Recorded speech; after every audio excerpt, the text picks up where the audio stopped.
Your Excellence, Mr. President, I bring greetings from the President of the Republic of Lithuania, Gudynas, to you, to First Lady Sabina, and also to the people of Ireland.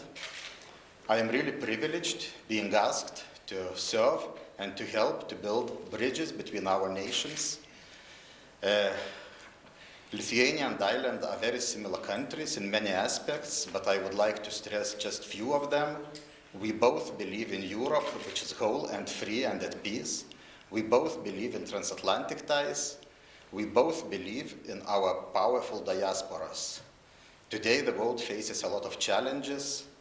It's paralyzed by COVID. The democratic rules, as we understand it, the Western civilization is attacked by undemocratic regimes all over the world. And of course, the European Union faces Brexit, which is a great challenge for all of us.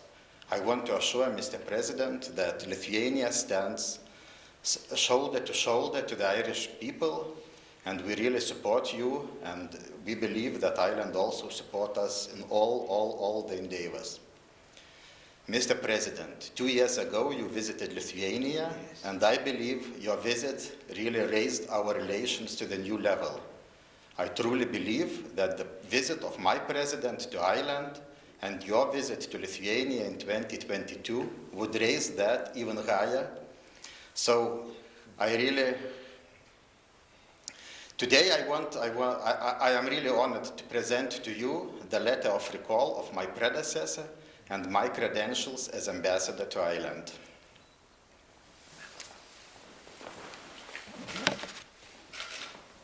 Ambassador, Gedal Shiasta Faram Firkin Fortrotas Gwimga Crocs Banat Arda Abaras Tasamar Anati Winter Lithuania Casriltas Britannias and Tirsha.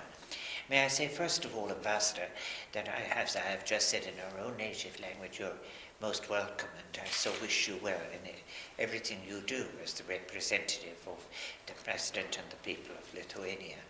And I want to also warmly reciprocate the greetings from President Gudynas and to say as well that how much Ireland values its relationship with Lithuania, and indeed through Lithuania as well.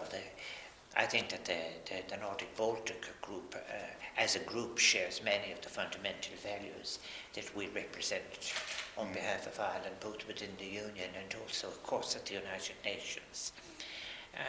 I do recall very well my visit just back in 2018, when I was free to travel indeed, and I think that it was one of the visits that I very, very much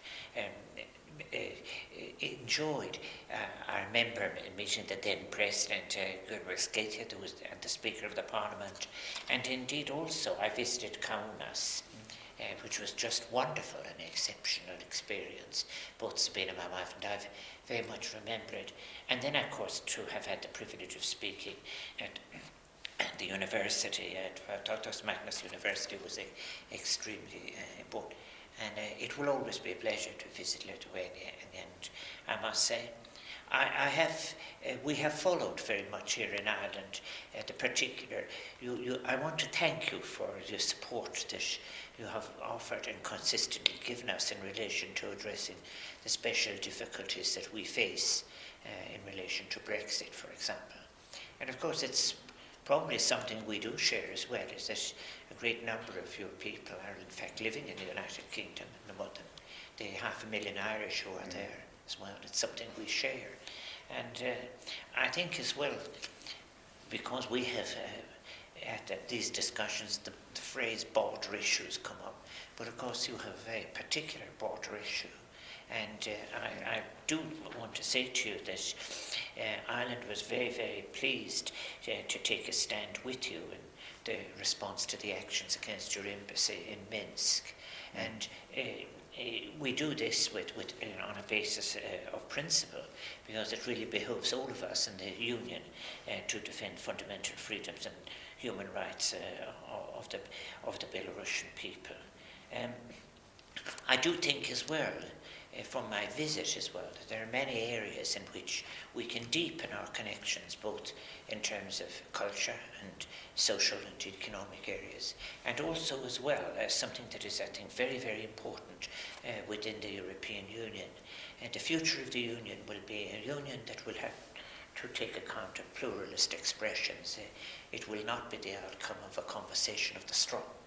It will be, that is important, but it will be one that will have to really envisage an entirely new form of union in which countries like Lithuania and Ireland will be able to cooperate ever much more, I think.